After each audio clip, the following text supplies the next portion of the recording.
사사기 2장 6절에서 10절까지 말씀입니다. 사사기 2장 6절에서 10절입니다. 제가 봉독하겠습니다. 전에 여호수아가 백성을 보내매 이스라엘 자손이 각기 그들의 기업으로 가서 땅을 차지하였고, 백성이 여호수아가 사는 날 동안과 여호수아 뒤에 생존한 장로들 곧 여호와께서 이스라엘을 위하여 행하신 모든 큰 일을 본 자들이 사는 날 동안에 여호와를 섬겼더라. 여호와의 종 눈의 아들 여호수아가 110세에 죽음에 무리가 그의 기업의 경내에 에브라임 산지 가스산 북쪽 딥낫 헤레스에 장사하였고, 그 세대의 사람도 다 그 조상들에게로 돌아갔고, 그 후에 일어난 다른 세대는 여호와를 알지 못하며 여호와께서 이스라엘을 위하여 행하신 일도 알지 못하였더라. 아멘. 우리 오랜만에 곁에 계신 분들 한번 축복하는 시간 갖겠습니다. 여러분 축복합니다.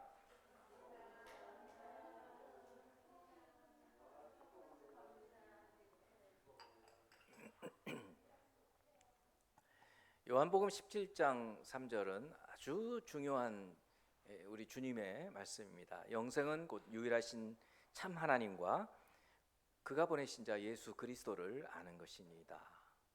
한번 따라서 한번 해보실까요? 우리 본문 한번 보여주시고 같이 한번 읽어보도록 합니다. 시작. 영생은 그 위에 있습니다. 같이 했습니다. 시작. 영생은 곧 유일하신 참 하나님과 그가 보내신 자 예수 그리스도를 아는 것이니이다. 영생. 여러분 요한복음은 주로 영생이라는 표현을 많이 쓰고, 다른 공관복음 새 복음서는 구원이라는 말을 많이 쓰고, 또 다른 곳에서는 이제 하나님 나라 이런 표현들을 많이 써요. 같은 메시지입니다. 구원을 받고 구원을 받는 것이 영생의 삶을 누리는 것이고 하나님 나라에 들어가는 것입니다. 그러니까 그 영생은 무엇이냐, 이거를 예수님이 정의를 딱 내려주신 거예요. 곧 유일하신 참 하나님과 그분이 보내신 자 예수 그리스도를 아는 것이라는 거예요. 그럼 우리 상식하고 좀 다르죠. 여기 안다라는 표현을 좀 우리가 알아야 되는데, 신구약 성경 전체로 해서 안다라는 표현은 단순히 지적인 알을 얘기하는 게 아니고, 마치 부부가 굉장히 서로를 잘 알아요. 부부가 서로 아는 것만큼 다른 사람이 아는 사람은 없어요. 깊은 내막을 다 알아요. 그런 알미예요. 구약 성경에서는 히브리어로 야다라는 표현을, 기노스코 헬라어로 그런 표현을 쓰는데, 아는 것, 그러니까 깊은 관계를 이 아는 것이라고 표현하는데, 영생이 하나님 그리고 그가 보내신 예수 그리스도를 아는 것이라고 정의를 하나님께서 내리고 계세요. 여러분, 그런 점에서 여러분들은 하나님을 깊이 알고 계시죠? 그런 점에서 여러분 한번 생각해 보세요. 여러분을 중심으로 여러분 가문이 있잖아요. 여러분 가정의 몇 세대까지 이 영생의 삶을 누리며 살 것 같습니까?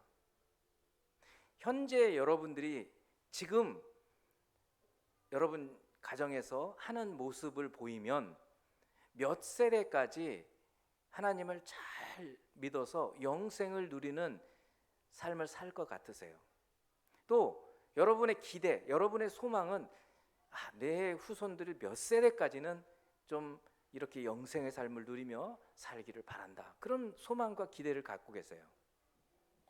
오늘 이 사사기 초반, 사사기 2장에 오늘 짧은 본문은 5절밖에 되지는 않지만, 이 속에 한 세 세대의 이야기가 숨겨져 있어요. 그리고 이 세 세대의 사람들이 이 하나님을 아는 그 지식이 얼마나 어떻게 되는지를 좀 보여주고 있어요. 그러니까 영생을 누리는 그런 하나님을 아는 그런 지식을 갖고 있는지 아닌지, 이런 것들을 좀 보여주고 있어요. 그래서 저는 오늘 이 본문을 통해서 여러분들이 먼저 영생의 삶을 누리고, 여러분 가문이 이런 영생의 삶을 몇 세대까지 좀 누릴 수 있도록 여러분이 초석을 쌓아 놓기를 바라요. 그런 말씀을 좀 드리길 바라요. 먼저 오늘 본문에는 모든 큰 일을 본 자들에 대한 이야기가 나와 있어요. 6, 7절 말씀을 한번 봅니다. 전에 여호수아가 지금 벌써 우리는 여호수아서를 지나왔어요. 지난주에 여호수아 말씀 라합과 정탐 얘기를 말씀드렸잖아요. 그냥 한 주면 성경 한 권이 그냥 휙 지나가요. 시대가 그렇게 우리 이렇게 한 주에 시대가 막 수백 년이 휙 지나갑니다. 이제 사사기, 다음 주에는 사무엘상으로 가요. 그러니까 여러분들 우리 하나님 눈에는 하루가 천년 같다 그러잖아요. 그러니까 여러분 한 주를 지나면서 성경을 쭉 읽어가면서 몇백 년을 지나갈 수 있는 거예요. 그래서 전에 여호수아가 활동했던 여호수아서 시대가 있는 거예요. 백성을 보냈어요. 어디로 보내냐면 12지파 땅을 분배를 해주는 거예요. 그래서 그 분배된 땅으로 가서 이스라엘 자손이 각기 그들의 기업으로 가서 땅을 차지했어요. 정복 전쟁을 했다 그런 얘기예요. 그러니까 이 사사기는 여호수아서의 24장의 말미에 있는 얘기하고 똑같은 이 부분은 거의 같아요. 한번 다시 반복을 하고 있어요. 그런데 백성이 여호수아가 사는 날 동안, 이게 여호수아 세대가 있어요. 여호수아 세대. 사실 여호수아 세대는 몇 명 없어요. 왜 그런지 여러분 아시죠? 여호수아와 갈렙 외에는 20세 이상의 사람들은 다 광야에서 죽었다고요. 다 죽었어요. 그러니까 40년이 지난 후니까 대부분의 연령층은 60세 이하였어요. 여호수아와 갈렙 그리고 몇 명의 제사장들 외에는 나이 많은 사람들이 없었어요. 그 세대들은 뭐 소수였어요. 어쨌든 그 여호수아 세대가 있고 또 그 다음에 여호수아와 함께 그 정복 전쟁을 했던 그런 세대가 있어요. 가나안 땅을 건너던, 이 요단강을 건너던 가나안을 정복하는 그런 세대가 있어요. 그래서 전에 여호수아 이 7절 봅니다. 백성이 여호수아가 사는 날 동안, 그리고 여호수아 뒤에 생존한 장로들, 이게 이제 이 장로들이 여호수아와 함께 정복 전쟁을 했던 사람들이거든요. 그 사람들을 다시 설명을 뭐라고 해주고 있냐면 곧 여호와께서 이스라엘을 위하여 행하신 모든 큰 일을 본 자들. 그러니까 하나님의 이적을 체험한 사람들이에요. 어떤 이적이었을까요? 광야에, 이들은 광야를 걸었던 사람들이에요.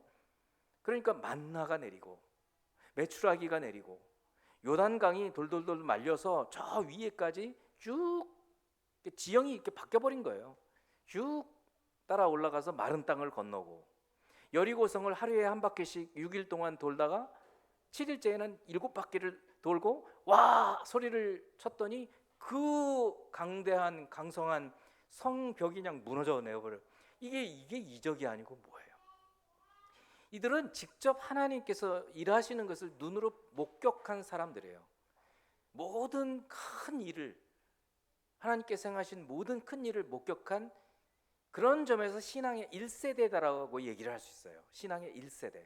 여러분 중에는 아침에 교사 예배 때는 보니까 거의 신앙 1세대는 없고 거의 신앙의 2세대들인데, 지금 여기 계신 분들은 대부분 소수에 빼놓고 1세대들이세요. 여러분 생전에 여러분이 가정 가운데에서 첫 번째 예수 믿은 사람들, 이런 신앙의 1세대들이에요. 그러니까 이들이 여호수아와 함께 일했던 그 하나님의 큰 일을 목격한 장로들, 이들은 신앙의 1세대들이에요.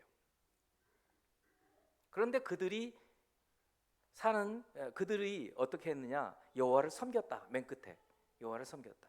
그러니까 하나님께서 행하신 일을 보고 목격하고, 그리고 하나님을 알죠. 그래서 하나님과 긴밀한 그런 관계 속에서 바로 이런 하나님을 아는 지식이 있기 때문에 이들은 이제 영성의 삶을 누리는 거죠. 이들은 얼마나, 그러니까 그 신앙의 이제 2세대들은 이런 그 1세대들을 좀 부러워하는 경우도 있어요. 막 너무 열심히 있다, 뜨겁다, 막 이렇게. 그런데 신앙의 1세대들이 다 좋은 것만이 아니에요. 약점이 있어요. 어떤 점이 약점일까요? 여러분 스스로 생각해 보시면 되죠. 신앙에 진폭이 있어요.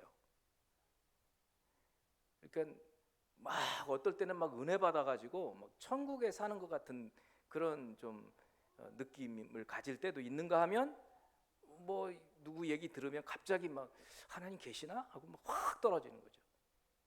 이런 신앙의 진폭이 있어요. 또 삶도 그래요. 삶도 이렇게 몸에 체화가 안 돼 있어요. 기독교적인 삶에 체화가 안 돼 있어요. 일부 예배 때 우리 교사들 보니까 그 너무 달라요. 여러분들하고.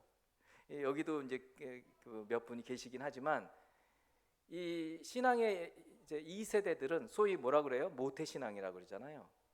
이들은 막 뜨거운 열심은 없어요. 찬양도 그냥 1세대들이 보면 참 마음에 안 들어요. 또 기도도 그래요. 기도도 뭐 주야 뭐 삼창 이런 거 잘 안 해요. 기도하는 것 같지 않아요. 잔잔해요. 잔잔해요. 그런데 저력이 있어요. 웬만해서는 흔들리지 않고 또 신앙 인격이 있어요. 큰 소리 안 내요. 자녀들 키울 때도 막 야단치고 막 회초리 들고 이런 거 잘 안 해요. 굉장히 잔잔해요. 근데 반대로 신앙의 1세대들은 안 그래요. 좀 거칠어요. 막 믿음도 막 그냥 뿌리 하나 뽑아야 돼. 나무 뿌리 하나 막 통성기도. 기도하면 통성기도지. 기도 큰 소리를 안 하면 왜 안 해? 막 옆에서 막 찌르고 막 이런 사람들이 신앙의 1세대들이에요. 왜요? 체험이 있어요. 체험이. 아브라함의 하나님. 아브라함은 자신이 하나님 직접 뭐 대화하고 막 이랬잖아요. 그런 신앙적 체험이 있기 때문에 그래요. 그리고 물불안갈이죠. 사명 뭐 감당하기 위해서 뭐 목숨까지 내놓으려고도 막 해요. 근데 아까 말했지만 약점이 뭐냐? 아직 신앙적인 인격이 형성이 좀 잘 안 되는 거예요. 왜냐하면 세월이 흘러가야 되는데 막 열심은 특심하지만 이제 그렇지 않을 때가 있어요. 또 그 다음에 자기 신앙과 싸우느라고 자기 자녀들에게 신앙의 전수가 좀 또 약해질 수 있어요. 자기는 열심히 믿어요.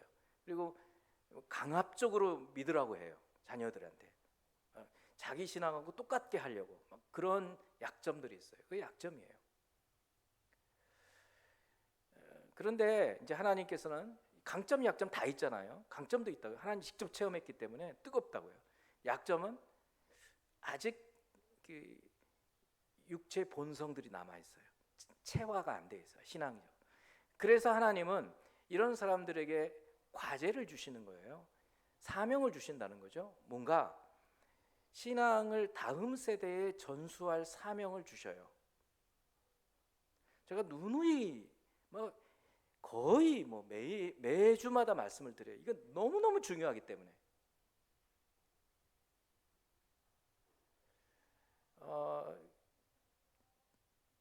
성경 본문을 제가 주로 많이 안 하려고 그러지만 이거는 너무 중요하기 때문에 몇 가지 그 본문을 좀 알려드릴게요. 출애굽기 13장 14절. 후일에 네 아들이 네게 묻기를 이것이 어찌 됨이냐 하거든 너는 그에게 이르기를 여호와께서 그 손의 권능으로 우리를 애굽에서 곧 종이 되었던 집에서 인도하여 내실세. 태필리 남성 구절 중에 하나잖아요. 이렇게 가정에서 여러분들은 출애굽 1세대라고 해요. 1세대. 하나님 막 나와 함께 계시는 것을 막 체험을 했어요. 막 은혜를 해요. 은혜가 있는데 자녀들은 모르잖아요. 그러니까 자녀들이 물어요. 아유, 왜 주일날을 꼭 교회 가야 돼요? 그러면 우리는 순간 머리가 하얘질 수 있죠. 얘가 뭔 말 하는 거야? 당연히 가야지. 막 그러면서 몰아붙이면 안 된다는 거예요. 조목조목 설명을 해줘야 돼요. 여기 이스라엘 2세대들에게 조목조목 설명을 해주라고 얘기하는 거예요. 내가 옛날에 이랬는데 내가 이렇게 살다가 예수님을 만났어. 그래서 예수님 만나고 나니까 내가 인생을 헛살았고 그래서 주일날 예배는 꼭 드려야 되는 거야. 이스라엘 사람들은 이스라엘 사람들 방식으로 얘기하지만 우리는 우리 방식으로 설명을 해줘야 되지 않겠어요? 신명기 6장 7절 말씀. 네 자녀에게 부지런히 가르치며, 우리 이것도 쉐마 말씀이네요.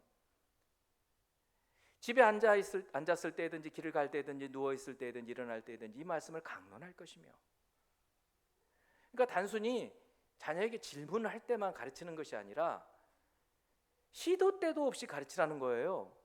그러니까 부모 세대, 신앙 1세대들에게 그 다음 세대에 대한 사명을 주셨다고요. 여러분, 우리가 하나님의 관점에서 보면 우리가 사람의 인생에서 큰 사명을 하나님께서 주시고 막 공부도 열심히 하고 무슨 일도 하고 막 그리고 사명을 굉장히 생각을 많이 하고 인생에서 내가 무슨 성취를 하나, 우리 시각에서는 그런데 하나님 시각에서는 우리 부모들에게 주신 가장 큰 사명이 신앙을 자녀들에게 제대로 전수해 주는 거예요. 이것만 제대로 해도 큰일 하는 거예요. 근데 이거를 못했다? 그럼 다른 거 다 해도 다 뭐 사람들이 다 알아줘도 망한 거예요. 끝났잖아요. 신앙의 전수가 안 되잖아요.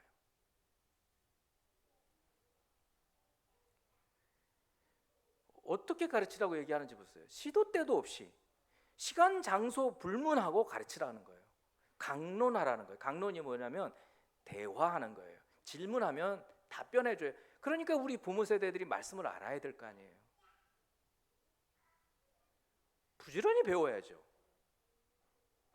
평생 이 일을 하는 거예요. 그리고 자녀들한테 당부하는 거예요.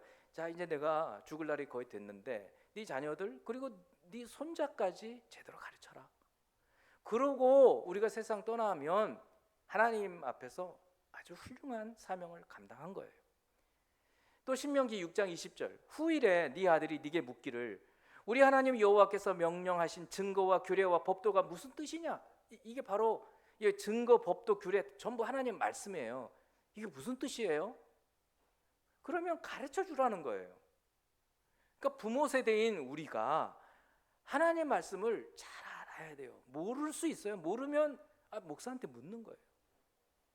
그렇게 해서 얘기해 주는 거예요. 그러면 가정에서부터 이 신앙의 전수가 이루어져요. 여러분, 이 전수가 안 이루어지면 어떤 일이 발생하는가? 그게 사사기예요.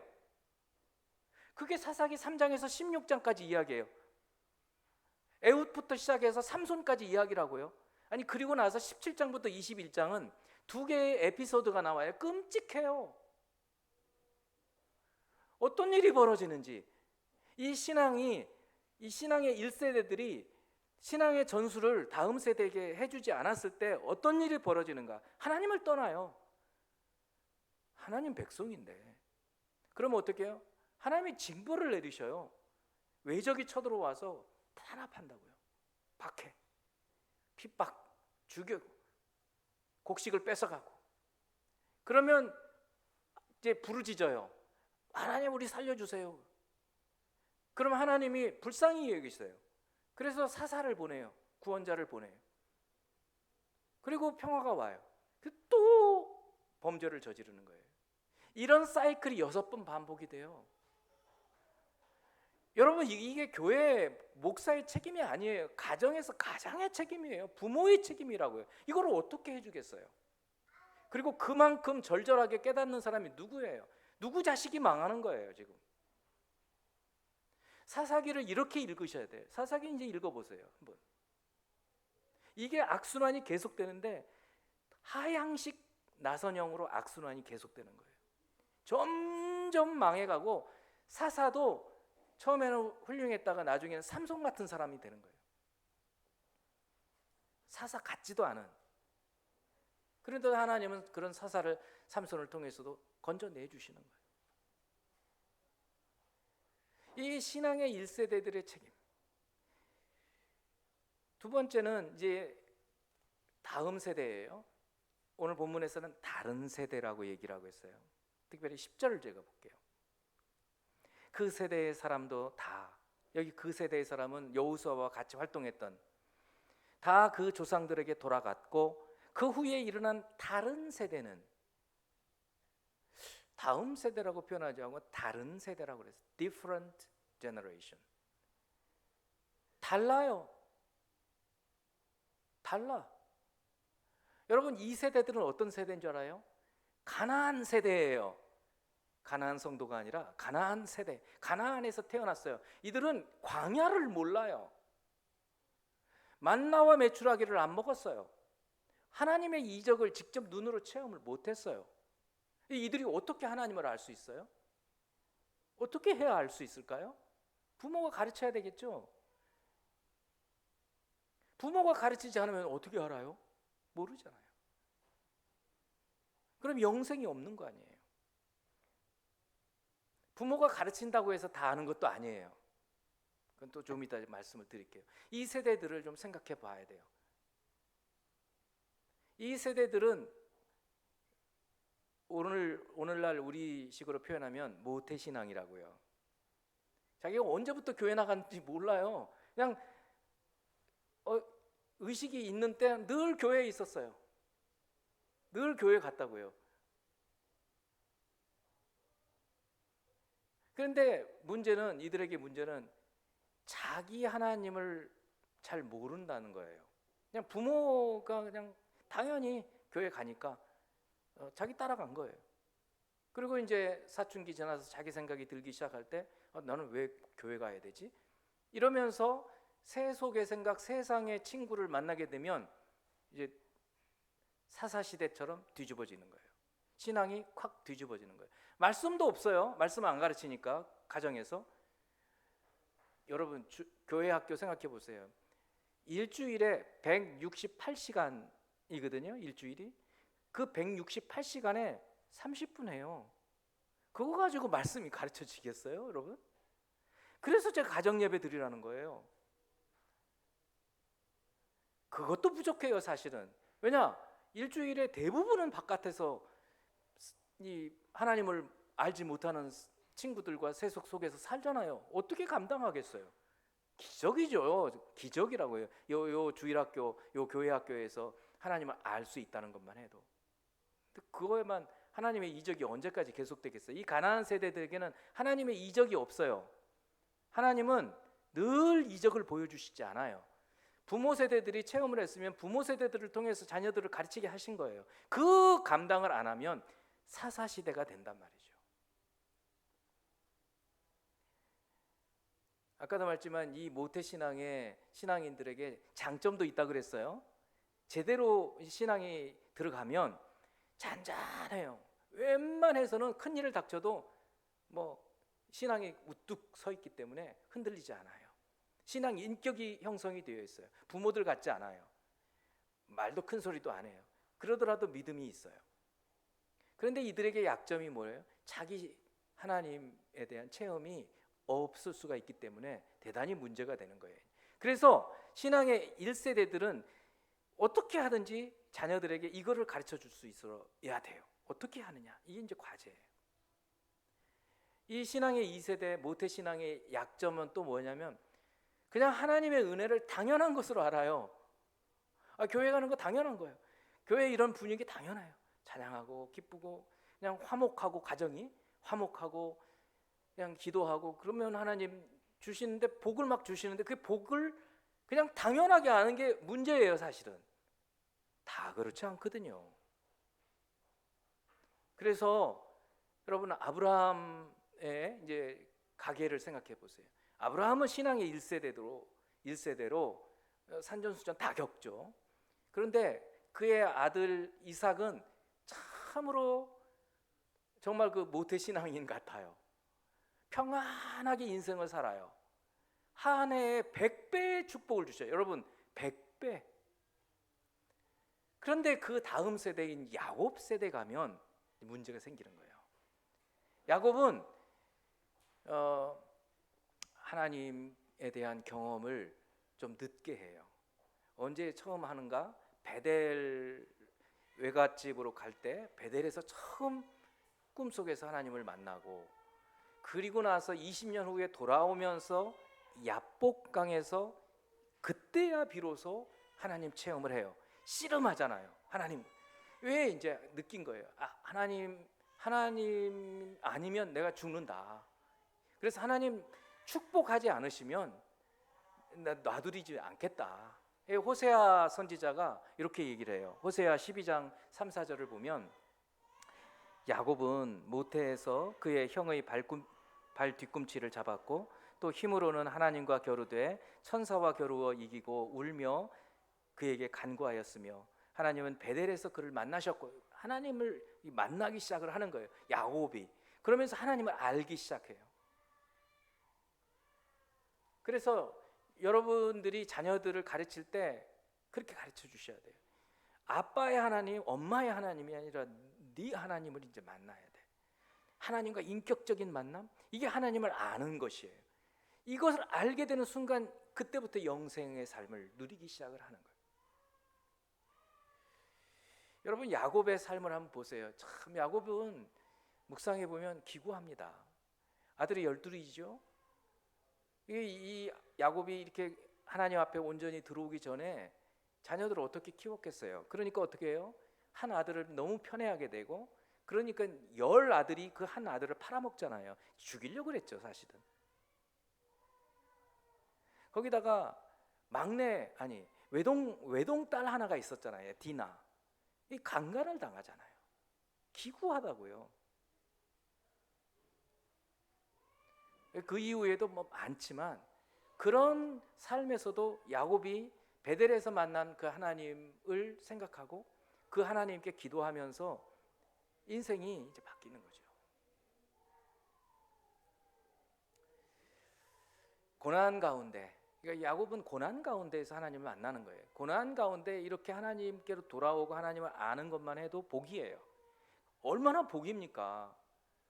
그리고 그 후의 세대들이 그 야곱의 12아들이 바뀌잖아요. 요셉과 함께. 복이죠. 자, 그렇다면 아까 처음 제가 서두에 여러분 가정에서 여러분 가문이 여러분 후에 몇 세대나 이 영생의 삶을 누리며 살 수 있기를 소망하고 기대하는가? 어떻게 해야 그러면 우리가 하나님을 알 수 있을까? 이게 과제거든요. 두 가지를 좀 말씀을 드리려고 해요. 첫 번째는 마태복음에 예수님께서 해주신 말씀이에요. 마태복음 11장 27, 28절이에요. 내 아버지께서 모든 것을 내게 주셨으니 아버지 외에는 아들을 아는 자가 없고, 여기 보세요. 아는 자, 안다라는 표현, 그 그냥 단순한 지식이 아니라 그랬어요. 깊은 교제, 깊은 관계, 이런 알미라 그랬어요. 아들과 또 아들의 소원대로 계시를 받는 자 외에는 아버지를 아는 자가 없느니라. 그러니까 하나님의 계시가 있지 않고는 우리가 하나님을 알 수가 없어요. 문제는 이건 거예요. 우리가 아까 말씀했던 것처럼 이 부모가 신명기에 있는 말씀, 전 자녀에게 부지런히 가르치라고 막 하잖아요. 부지런히 가르치는 것이 그 가르침을 받는 자녀들이 하나님을 알게 되리라는 필요 충분 조건이 못 돼요. 그냥 필요 조건밖에 안 돼요. 그거 꼭 필요한 거예요. 그거 없이는 하나님을 알 수가 없어요. 또 가르쳐 주지 않으면. 근데 가르침도 없으면 뭐 알 수가 없는 거죠. 그럼 충분해지려면 어떻게 해야 되느냐? 오늘 이 말씀인 거예요. 우리가 어떻게 하나님을 알 수 있는가? 하나님께서 지혜와 계시의 정신을 우리에게 부어 주셔야 돼요. 여러분 아마 많은 분들이 아마 체험하실 거예요. 처음에 교회에 나왔을 때 한번 생각해 보세요. 기억도 안 날 수도 있어요. 이제 아주 오래되신 분들은. 그런데 처음에는 무슨 말씀인가 하나도 모르죠. 저도 못 알아들었어요. 무슨 말이지? 하나도 못 알아들었다고. 그러다가 서서히 말씀이 들어오기 시작을 해요. 그리고 어떻게 돼요? 은혜를 받기 시작을 해요. 야, 저 말씀이 나한테 주시구나. 아, 내가 저렇게 살아야 되는구나. 이게 계시의 영이 열어진 거예요. 하나님께서 열어주신 거예요. 계시라는 것은 열어준다라는 뜻이에요. 하나님께서 하나님의 말씀을 열어주시는 거예요. 그때서야 알게 되는 거예요. 바로 27절 그 말씀이에요. 하나님의 소원, 그리고 예수 그리스도의 소원이 있어야만 하나님의 말씀이 열려지는 거예요. 그래서 알게 되는 거예요. 그리고 28절이 있어요. 아주 유명하죠. 수고하고 무거운 짐진 자들아 다 내게로 오라. 내가 너희를 쉬게 하리라. 바로 그렇게 하나님 말씀을 듣고 깨닫고 하나님의 계시의 영을 허락해 주신 사람들을 불러 모으시는 거예요. 그리고 하나님께 예배드리게 하시는 거예요. 여기뿐만 아니라 에베소서 1장을 보면 좀 길지만 중심 부분만 말씀을 드릴게요. 에베소서는 사도 바울이 성령으로 에베소 교회에 주신 편지인데, 에베소 교회만이 아니라 모든 교회에 주신 편지예요. 이로 말미암아 주 예수 안에서 너희 믿음과 모든 성도를 향한 사랑을 나도 듣고, 에베소 교회가 굉장히 사랑이 많아서 그 사랑으로 주변에 있는 많은 사람들을 주님께로 인도했다는 소리를 사도 바울이 듣고 굉장히 감사해서 감사할 뿐만 아니라 이 교회를 위해서 기도해 주어요. 근데 이 기도를 저희도 해야 한다는 거예요. 자, 그럼 기도를 내가 기도할 때 기억하며 너희로 말미암아 감사하기를 그치지 아니하고, 그렇잖아요. 감사한단 말이에요. 에베소 교회가 이렇게 사랑이 넘치는 것을. 그리고 이제 에베소 교회를 위해서 또 기도해 주는 거예요. 여러분, 불신자가 아니고 에베소 교회를 위해서 기도하는 내용이에요. 자, 17절이에요. 우리 주 예수 그리스도의 하나님 영광의 아버지께서 지혜와 계시의 영을 너희에게 주사 하나님을 알게 하시고.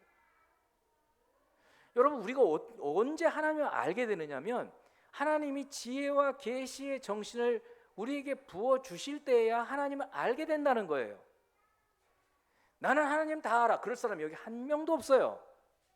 저도 간혹 이제 다음 주일 설교를 준비해야 하는데 안 열려요. 예전에 했던 설교를 저는 안 해요. 왜냐하면 그때 그 설교지 지금 여러분은 아니었잖아요. 그때 성도들이지. 세월이 바뀌었어요. 오늘 이 시대 지금 여기 살고 계시는 분들한테 하나님 주시는 말씀을 전해야 되잖아요. 그런데 어떨 때 열릴 것 같긴 하는데 안 열릴 때가 있어요. 너무 답답해요. 그럴 때는 이런 기도를 하는 거예요. 주여, 지혜와 계시의 정신을 주셔서 영을 허락해 주셔서 먼저 제가 은혜 받게 하시고 또 그 말씀을 전하게 해주세요. 여러분들은요, 자녀들을 가르칠 때 이렇게 하셔야 되는 거예요.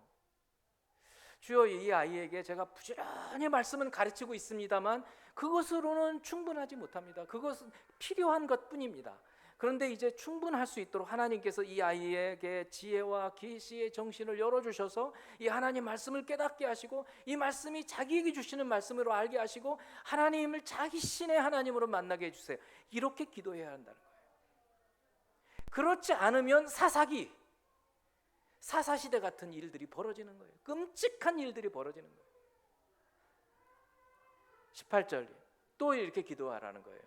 너희 마음의 눈을 밝히사 그의 부르심의 소망이 무엇이며, 하나님께서 우리를 부르시는데 왜 부르셨는지, 그 소망이 무엇인지 그거를 알게 해달라고 기도하라는 거예요. 또 성도 안에서 그 기업의 영광의 풍성함이 무엇인지, 우리를 하나님의 자녀로 부르신 그 영광이 얼마나 큰지, 얼마나 놀라운 일인지, 우리가 예수 안에서 이렇게 살고 우리 가정이 예수로 다 믿고 하나님 나라가 임하고 그리고 그 다음 세대들이 또 예수 믿고 이렇게 해서 몇 세대 흘러갔을 때 하나님께서 어떤 사람들을 또 배출하게 해주실지 그 영광이 얼마나 큰지 그거를 좀 볼 수 있게 기도하라, 그런 말씀이에요.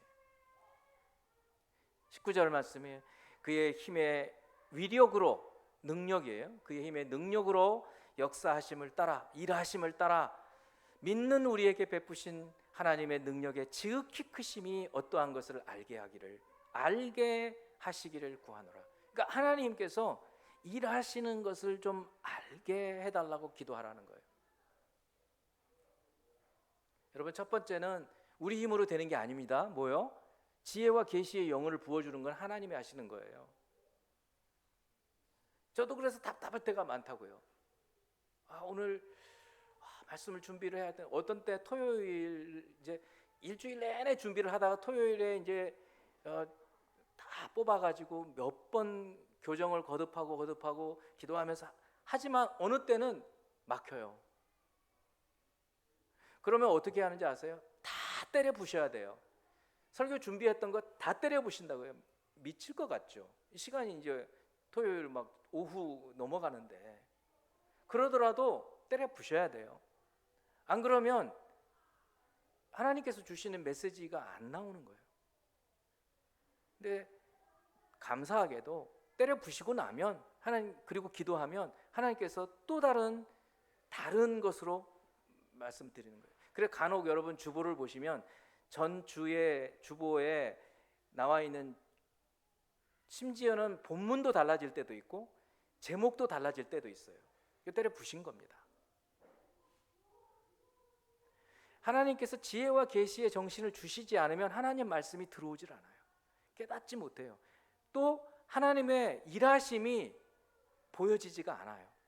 이제 중요한 것은, 이것은 하나님께서 하실 수 있는 영역이에요. 지혜와 계시의 정신을 달라고 우리를 기도할 뿐이고, 두 번째는 그러면 우리도 할 수 있는 게 뭐가 있는가? 있어요. 요한복음 5장 17절 말씀을 보면 예수께서 그들에게 이르시되 내 아버지께서 이제까지 일하시니 나도 일한다 하심에, 굉장히 좀 어려운 본문입니다. 좀 풀어드릴게요. 예수님께서 두 번째 유월절이 되었을 때 예루살렘에 내려오셔서 38년 된 병자를 베데스다 연못에서 고쳐주신 사건이 있어요. 근데 그 병자를 고쳐주셨는데 공교롭게 그날이 안식일이었어요. 그러니까 유대인들, 바리새인들은 안식일에 병 고치는 것을 의료행위라 그랬어요. 의료행위, 이 일한다. 그래서 안식일에는 아무 일도 하면 안 된다. 그래서 병자가 고침을 받았는데 38년이나 된 병자니까 소문이 뭐 다 퍼졌을 거 아니에요. 누가 고쳐줬냐 하고 추궁하기 시작을 해요. 처음에는 이 사람이 몰랐다가 나중에 예수님이 이제 그 사람을 만나게 됐어요. 그러니까 예수님인 줄 알고 바리새인들한테 얘기를 해줘요. 예수입니다. 그러니까 예수님을 찾아와서 예수님한테 추궁하기 시작해요. 왜 안식일을 범하냐? 그때 예수님이 하신 말씀입니다. 굉장히 어려워요. 그런 점에서 다시 읽어. 예수께서 그들에게 이르시되 내 아버지께서 이제까지 일하시니 나도 일한다. 이게 무슨 말인지 모르는 사람들은 감각이 없겠지만 이 바리새인들은 이 말씀이 무슨 뜻인지를 알았어요. 아니, 이 친구가 하나님을 내 아버지라고 한다고? 유대인들은 아버지와 아들은 동격이에요. 그러니까 하나님하고 자기를 동격으로 놓아 안식일을 범할 뿐만 아니라 이제는 신성모독이다. 그래서 이제 죽이려고 시작을 하는 거예요. 그때 사건이에요. 근데 여기서 우리가 주목해야 할 것은 예수님 말씀이에요. 아버지께서 이제까지 안식일까지 일하시니 나도 일한다. 하나님께서 이 안식일에도 병자를 고치려고 하시니까 나도 고친다. 그렇다면 예수님은 하나님께서 지금 안식일에 일하고 계시다라는 것을 보고 계시는 거예요. 그러니까 예수님의 눈에는, 영적인 눈에는 하나님의 일하심을 보는 거예요. 좀 어렵죠? 그래서 사도행전 이야기를 한 번 더 드릴게요. 16장 14절에서 15절. 두아디라시에 있는 자색 옷감 장사로서 하나님을 섬기는 루디아, 많이 들어본 이름인데, 루디아라 하는 한 여자가 말을 듣고 있을 때 주께서 그 마음을 열어 바울의 말을 따르게 하신지라. 이게 어떤 상황이냐면요, 사도 바울이 이제 선교 여행을 하는데 두 번째 선교 여행으로 유럽으로 넘어가서 빌립보라고 하는 곳에서 복음을 전하려고 하는데 거기에는 회당이 없어요, 유대인에. 그래서 회당이 없고, 그래도 유대인들을 몇 명만 있어도 이들은 이제 기도처에서 기도하는 걸 알고 있기 때문에 어디 있나 하고 나가서 봤더니 성 밖에 사람들이 모여 있어요. 그래서 그곳에 가서 사도 바울이 복음을 전했어요, 예수님에 대해서. 그런데 그곳에 많은 사람들이 들었어요. 근데 그곳에 있는 한 사람의 마음을 열어주신 거예요. 그게 루디아예요. 보세요. 하나님을 섬기는 루디아. 이게 신약 성경에서 특별히 사도행전에서 하나님을 섬기는 경건한, 이거는 그 불신자인데, 그 이방인인데 하나님을 믿은, 그러니까 유대교를 믿은 유대교를 믿은 사람들을 표현할 때 이렇게 써요. 그러니까 이들은 아직 지금 이 루디아는 유대교 신자였어요. 그런데 그에게 여러 사람들이 이렇게 모여 있을 때 말씀을 전했어요. 예수님 복음을 전한 거예요. 그랬더니 루디아라 한 여자가 말을 듣고 있을 때 그 다음에 보세요. 그 다음, 주께서 그 마음을 열어 바울의 말을 따르게 하신지라. 여러분, 이게 하나님께서 일하시는 거예요. 아니, 하나님 일하시는 거 뭐가 일하시는 거지? 여러분, 사람의 마음을 열어주시는 것이 하나님께서 일하시는 거예요.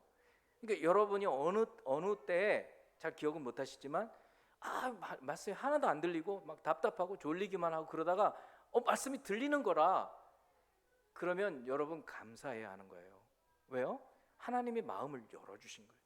아까 표현으로 뭐예요? 지혜와 계시의 영을 부어주시는 거예요. 할렐루야. 이게 놀라운 거예요. 그게 뭐예요? 영생으로 들어간다니까요. 영생은 유일하신 참 하나님과 그가 보내신 예수 그리스도를 아는 것이니이다. 하나님과의 교제가 이제 시작되기 시작하는 거예요. 그래서 루디아의 마음을 열어서 이 복음을 듣고 이 사람의 사도 바울을 따르기 시작해요. 그 다음에 어떤 일이 벌어져요? 15절을 보세요. 그와 루디아, 그의 집이 다 세례를 받는 거예요. 다. 한 사람이 예수 믿음으로 온 가족이 구원받게 되는 거예요. 우리에게 청하여 이르되 만일 나를 주 믿는 자로 알거든 내 집에 들어와 유하라 하고 강권하여 머물게 아니라, 거기서 끝난 게 아니라요, 루디아의 집이 교회가 되는 거예요. 그래서 빌립보 교회가 세워지는 거예요. 빌립보 교회는 루디아의 집에 있었어요, 처음에. 그리고 귀신 들린 여종의 귀신을 쫓아내주고, 그 다음에 유명한 감옥의 간수, 자결하려고 했던 막 지진이 나가지고, 그럴 때 그 집도 바로 그날 세례를 다 받는 거예요. 그렇게 해서 교회가 세워진 거예요. 여러분, 그러면 우리가 하나님을 어떻게 알 수 있는가? 아까 말씀했어요. 기본적인 거는요, 말씀 가르치는 거예요. 이거는요, 특별한 게 아니에요. 이거는 안 하면은 끝나는 거고, 여러분 부지런히 자녀에게 가르치는 것, 그거 끝났다 생각하시면 안 되는 거예요. 두 번째 어떻게 해야 돼요? 지혜와 계시의 영을 저들에게 부어주셔서 하나님을 아는 지식을 알게 해주세요. 하나님과 깊은 교제가 있게 해주세요. 하나님을 자신의 하나님으로 만나게 해주세요. 그래서 신앙의 1세대가 다시 되게 해서 모태 신앙이라고 자랑하지 않게 해주세요. 그렇게 기도할 때 지혜와 계시의 영이 열어져서 어느 순간인지 알 수 없어요. 그거는. 그리고 말씀을 전해주는 거예요. 그러면 하나님 말씀을 열어주시는 거예요. 하나님이 일하시는 거예요. 여러분, 이제 저희가 4월 2일에 또 한 번 하나님의 일하심을 보려고 해요. 그게 초청주일이에요. 온세미의 날. 그동안도 항상 몇 번의 예외는 있었지만 그 날들을 통해서 하나님은 사람들을 보내주셨고, 그 날을 통해서 하나님 말씀을 듣게 하시고 마음을 열어주시고 지혜와 계시의 정신을 부어주시고 그분들이 여기에 앉아 계시는 거예요. 그런 일이 일어날 때 이 하나님 일하셨다. 하나님 마음을 열어주셨다. 예수님만 하나님 일하시는 걸 보는 게 아니에요. 아버지께서 이제까지 일하시니 나도 일한다가 아니고, 우리도 설교를 듣고 나서 갑자기 짜르르 하고 이거 하나님 나한테 주시는 말씀 같아 라는 감각이 생길 때 이건 하나님이 열어주신 거라고요. 저는 오늘 이 사사기 이야기는요, 굉장히 우울합니다. 우울해요. 끝부분에 가면요, 이런 일이 이스라엘에게 일어날 수 있는가 할 정도로 믿어지지 않을 정도의 참혹한 일들이 벌어지는 거예요. 그것도 레위 지파 사람이. 끔찍해요. 그것도 다 모세의 손자가 우상 숭배에 앞장서요. 레위인이 첩을 들어놓고 첩을 12도막을 내서 12지파에 보내가지고 한 지파를 완전히 다 쑥대밥을 만들어버리는 끔찍한 일들이 왜 일어나는가? 하나님을 아는 지식이 없어서. 그 후의 이야기들은 제가 이미 말씀을 드린 거예요. 기본적으로 여러분 자녀들에게 말씀을 부지런히 가르치고, 교회는 그것을 할 수 있도록 어떻게 하든지 최선을 다해서 저는 말씀을 전하고, 부모들과 함께 성경을 읽고, 그리고 자녀들에게 가정예배에서 말씀을 드리고, 그거로는 충분하지 않다고요. 기도해 지혜와 계시의 영을 주시옵소서. 이렇게 잠깐 같이 1분 정도 기도하는 저희들 되길 바랍니다. 기도하겠습니다. 하나님 아버지, 오늘 주신 말씀을 통해서 사사기의 그 악순환이 벌어지지 않도록 저희들의 가정과 가문이 복된 가정 되게 하시고, 계속해서 하나님을 알아가고 하나님을 아는 지식 속에서 천대까지 이 복을 누릴 수 있는 가문이 될 수 있도록 하나님 아버지, 오늘 주신 말씀을 마음에 깊이 새기고 살아갈 수 있도록 축복해 주시옵소서. 저희들에게 맡겨주신 일들 감당케 하여 주시옵소서. 예수 그리스도 이름으로 기도합니다. 아멘. 네, 우리 찬양하면서 하나님께 준비하신 예물 드리도록 하겠습니다.